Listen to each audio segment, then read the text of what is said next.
Social ಮೀಡಿಯಾದಲ್ಲಿ ಸಿಕ್ಕಿದಂಥ ಈ ಕತೆ ಒಂಥರ ಚೆನ್ನಾಗಿದೆ. ಒಬ್ನೇ ಯಾಕೆ ಓದೋದು ನಿಮಗೂ ಹೇಳುವ ಅಂತ ಅನಿಸ್ತು. ಓದ್ತಾ ಹೋಗ್ತೀನಿ, ನೀವು ಕೇಳ್ತಾ ಹೋಗಿ. ನಾನು ಆರ್.ಜೆ. ಅಭಿಷೇಕ್.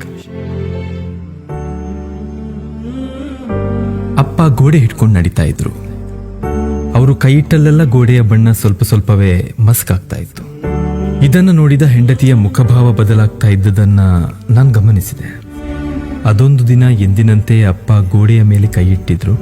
ಮಂಡಿ ನೋವಿಗೆ ಎಣ್ಣೆ ಹಚ್ಚಿದ್ರೋ ಏನೋ, ಕೈಗುರುತು ಗೋಡೆಯ ಮೇಲೆ ಹಾಗೆ ಅಂಟಿಕೊಂಡಿತ್ತು. ಹೆಂಡತಿ ಒಳಗೆ ಬಂದು ನನ್ನೊಡನೆ ರೇಗಿಯೇ ಬಿಟ್ಲು.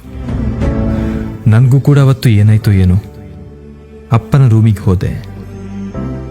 ಅಪ್ಪ, ನಡೆಯುವಾಗ ಗೋಡೆ ಹಿಡಿಯದೆ ನಡೆಯೋದಕ್ಕೆ ಪ್ರಯತ್ನಿಸಬಾರ್ದೆ ಎಂದೆ. ಧ್ವನಿಯಲ್ಲಿದ್ದ ಅಸಹನೆ ಅತಿಯಾಯ್ತೇನೋ ಅನಿಸಿತು. ಅಪ್ಪ ನನ್ನೆಡೆಗೆ ನೋಡಿದರು. 80 ವರ್ಷದ ಅಪ್ಪನ ಮುಖ ಚಿಕ್ಕ ಮಗು ತಪ್ಪು ಮಾಡಿದಂತಿತ್ತು. ಅಪ್ಪ ಮೌನವಾಗಿ ತಲೆ ತಗ್ಗಿಸಿದ್ರು. ನಾನು ಹಾಗೆ ಹೇಳಬಾರ್ದಿತ್ತು ಅನಿಸಿತು. ಸ್ವಾಭಿಮಾನಿಯಾಗಿದ್ದ ಅಪ್ಪ ಮುಂದೆ ಮೌನಿಯಾದರು. ಆಮೇಲೆ ಗೋಡೆ ಹಿಡಿದು ನಡಿಲಿಲ್ಲ. ಅದೊಂದು ದಿನ ಅಪ್ಪ ಆಯ ತಪ್ಪಿ ಬಿದ್ದು ಹಾಸಿಗೆ ಹಿಡಿದ್ರು. ಮತ್ತೆರಡು ದಿನದಲ್ಲಿ ಇಹಲೋಕವನ್ನೇ ತ್ಯಜಿಸಿದ್ರು. ಗೋಡೆಯಲ್ಲಿ ಮೂಡಿದ್ದ ಅಪ್ಪನ ಕೈಗುರುತು ಕಾಣುವಾಗ ಎದೆಯೊಳಗೆ ಏನೋ ಇರಿದಂತಾಗ್ತಾ ಇತ್ತು. ದಿನಗಳು ಉರುಳ್ತಾ ಇತ್ತು. ಅದೊಂದು ದಿನ ಹೆಂಡತಿ ಎಲ್ಲಾ ಗೋಡೆಗಳಿಗೆ ಬಣ್ಣ ಬಳಿಬೇಕೆಂದು. ಬಣ್ಣ ಹೊಡೆಯುವವರು ಬಂದರು. ನನ್ನ 5 ವರ್ಷದ ಮಗ ಜೀತ್ಗೆ ತಾತ ಅಂದ್ರೆ ಪ್ರಾಣ. ಏನು ಮಾಡಿದ್ರೂ ತಾತನ ಕೈಗುರುತನ್ನು ಅಳಿಸಲು ಅವನು ಬಿಡಲೇ ಇಲ್ಲ. ಅವನ ರಂಪಾಟ ಕಂಡು ಬಣ್ಣ ಬಳಿಯುವವರು, ಸರ್, ಆ ಕೈಗುರುತಿನ ಸುತ್ತ ಪೇಂಟ್ ಮೂಲಕ ಡಿಸೈನ್ ಮಾಡಿ ಸುಂದರವಾಗಿ ಮಾಡಿಕೊಡ್ತೇವೆ, ನೀವು ಇಷ್ಟಪಡ್ತೀರಿ ಎಂದರು. ಮಗನ ಹಠಕ್ಕೆ ಮಣಿಬೇಕಾಯಿತು. ನಿಜವಾಗಿಯೂ ಬಣ್ಣ ಬಳಿಯುವವರು ಅದಕ್ಕೊಂದು ಹೊಸ ರೂಪ ನೀಡಿದ್ರು. ಅದು ಮನೆಗೆ ಬಂದವರ ಗಮನ ಸೆಳೀತಾ ಇತ್ತು. ಎಲ್ಲರೂ ಅದರ ಬಗ್ಗೆ ಸಂತಸ ವ್ಯಕ್ತಪಡಿಸ್ತಾ ಇದ್ರು. ಮುಂದೆ ಪ್ರತಿ ಬಾರಿ ಬಣ್ಣ ಬಳಿಯುವಾಗಲೂ ಆ ಜಾಗವನ್ನು ಮಾತ್ರ ವಿಶೇಷವಾಗಿ ಪೇಂಟ್ ಮಾಡಲಾಗ್ತಾ ಇತ್ತು. ಮೊದಮೊದಲು ಮಗನ ಒತ್ತಾಯಕ್ಕಾಗಿ ಆದರೂ ಈಗೀಗ ಅದರ ಮೇಲೆ ವ್ಯಾಮೋಹ ಬೆಳೆದಿತ್ತು. ವರ್ಷಗಳು ಉರುಳುತ್ತಿದ್ದವು. ಮಗನಿಗೆ ಮದುವೆಯಾಗಿದೆ. ಅಂದು ಅಪ್ಪ ಇದ್ದ ಸ್ಥಾನದಲ್ಲಿ ಈಗ ನಾನಿದ್ದೆ. ಅವರಷ್ಟು ವಯಸ್ಸಾಗದಿದ್ರೂ 70ರ ಆಸುಪಾಸಿನಲ್ಲಿದ್ದ ನನಗೆ ಆಗಲೇ ನಡೆಯುವಾಗ ಗೋಡೆಗೊಂದು ಕೈ ಕೊಟ್ಟು ನಡೆಯಬೇಕೆನಿಸುತ್ತಿತ್ತು. ಆದರೂ ನಾನು ಅಂದು ಸಿಡಿಮಿಡಿಗೊಂಡಿದ್ದು ನೆನಪಾಗ್ತಾ ಇತ್ತು. ಗೋಡೆಗೆಲ್ಲಿ ಕೈ ತಾಗುವುದೋ ಎಂದು ಗೋಡೆ ಬಿಟ್ಟು ದೂರದಲ್ಲೇ ನಡೀತಾ ಇದ್ದೆ. ಅದೊಂದು ದಿನ ನನ್ನ ರೂಮಿನಿಂದ ಹೊರಗೆ ಬಂದು 2 ಹೆಜ್ಜೆ ಇಡುವಷ್ಟರಲ್ಲಿ ಮೈವಾಲಿತ್ತು. ಆಧಾರಕ್ಕಾಗಿ ಕೈ ಚಾಚಿದ್ದಷ್ಟೇ. ನಿಮಿಷದಲ್ಲಿ ಓಡಿ ಬಂದ ಮಗನ ತೋಳಿನಲ್ಲಿ ನಾನಿದ್ದೆ.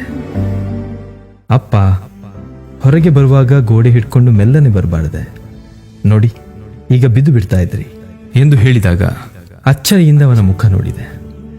ಅವನ ಮುಖದಲ್ಲಿ ಆತಂಕವಿತ್ತು. ಅಪ್ಪನ ಕೈಗುರುತು ಅಲ್ಲೇ ಸ್ವಲ್ಪ ದೂರದ ಗೋಡೆಯಲ್ಲಿತ್ತು. ನೋಡಿದೆ. ಅಪ್ಪನ ಮುಖ ಕಣ್ಣ ಮುಂದೆ ಬಂತು. ನಾನು ಅಪ್ಪನಿಗೆ ಅಂದು ಗದರದೆ ಇದ್ದಿದ್ರೆ ಅಪ್ಪ ಇನ್ನೂ ಸ್ವಲ್ಪ ದಿನ ಬದುಕ್ತಿದ್ರೇನೋ ಅನಿಸಿತು. ಕಣ್ಣು ತುಂಬುತ್ತಿತ್ತು. ಓಡಿ ಬಂದ 8 ವರ್ಷದ ಮೊಮ್ಮಗಳು, ತಾತ, ನನ್ನ ಹೆಗಲಿಟ್ಕೊಂಡು ನಡೆಯಿರಿ ಎಂದು ಕೈಯನ್ನು ಅವಳ ಹೆಗಲ ಮೇಲೆ ಇರಿಸಿಕೊಂಡು ಮುದ್ದಾಗಿ ನಕ್ಕಳು. ಹಾಲ್ನಲ್ಲಿ ಸೋಫಾ ಮೇಲೆ ಕುಳಿತೆ. ಮೊಮ್ಮಗಳು ಅವಳ ಡ್ರಾಯಿಂಗ್ ಪುಸ್ತಕ ತಂದು, ತಾತ, ಇವತ್ತು ಕ್ಲಾಸಲ್ಲಿ ಡ್ರಾಯಿಂಗ್ನಲ್ಲಿ ನನಗೆ ಫಸ್ಟ್ ಪ್ರೈಸ್ ಬಂತು ಎಂದಳು. ಹೌದಾ, ಯಾವ ಚಿತ್ರ ಬರೆದೆ ತೋರಿಸು ಎಂದೆ. ತೆರೆದು ತೋರಿಸಿದ್ಲು. ಗೋಡೆಯ ಮೇಲೆ ಅಪ್ಪನ ಕೈಗುರುತಿಗೆ ಸುಂದರವಾಗಿ ಡಿಸೈನ್ ಮಾಡಿದ ಚಿತ್ರವನ್ನ ಮೊಮ್ಮಗಳು ಗೋಡೆಯಲ್ಲಿದ್ದಂತೆಯೇ ಬರೆದಿದ್ಲು. ಮೊಮ್ಮಗಳು ಮತ್ತೆ ಹೇಳಿದ್ಲು, ತಾತ, ಮಿಸ್ ಕೇಳಿದ್ರು ಇದು ಏನು ಅಂತ. ಅದಕ್ಕೆ ನಾನಂದೆ, ಇದು ನನ್ನ ಪಪ್ಪನ ತಾತನ ಕೈಗುರುತು, ನಮ್ಮ ಮನೆ ಗೋಡೆ ಮೇಲೆ ಈಗಲೂ ಇದೆ ಅಂದೆ. ಅದಕ್ಕೆ ಮಿಸ್, ಮಕ್ಕಳು ಚಿಕ್ಕವರಿರುವಾಗ ಮನೆಯ ಗೋಡೆಯಲ್ಲೆಲ್ಲ ಗೀಚಿದ ಗೆರೆಗಳು, ಚಿತ್ರಗಳು, ಹೆಜ್ಜೆ ಗುರುತು, ಕೈಗುರುತು ಇವುಗಳನ್ನೆಲ್ಲ ನೋಡಿ ನಮ್ಮ ಅಪ್ಪ ಅಮ್ಮ ಪ್ರೀತಿಯಿಂದ ಸಂಭ್ರಮ ಪಡ್ತಾರೆ.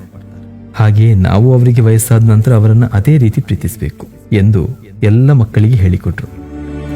ನನಗೆ ವೆರಿ ಗುಡ್ ಶ್ರೇಯ ಎಂದರು ಎಂದು ಮುದ್ದು ಮುದ್ದಾಗಿ ನೋಡಿದ್ಲು. ನನಗೆ ಮಗ ಮೊಮ್ಮಗಳ ಮುಂದೆ ತೀರ ಚಿಕ್ಕವನಾದಂತೆ ಅನಿಸಿತು. ರೂಮಿಗೆ ಬಂದೆ. ಬಾಗಿಲು ಮುಚ್ಚಿ, ಅಪ್ಪ ನನ್ನ ಕ್ಷಮಿಸಿಬಿಡಿ ಅಪ್ಪ ಎಂದು ಮನಸ್ಸು ಹಗುರಾಗುವವರೆಗೂ ಒತ್ತೆ. ನೆನಪಾದಾಗಲೆಲ್ಲ ಕಣ್ಣಂಚು ಒದ್ದೆಯಾಗುತ್ತೆ.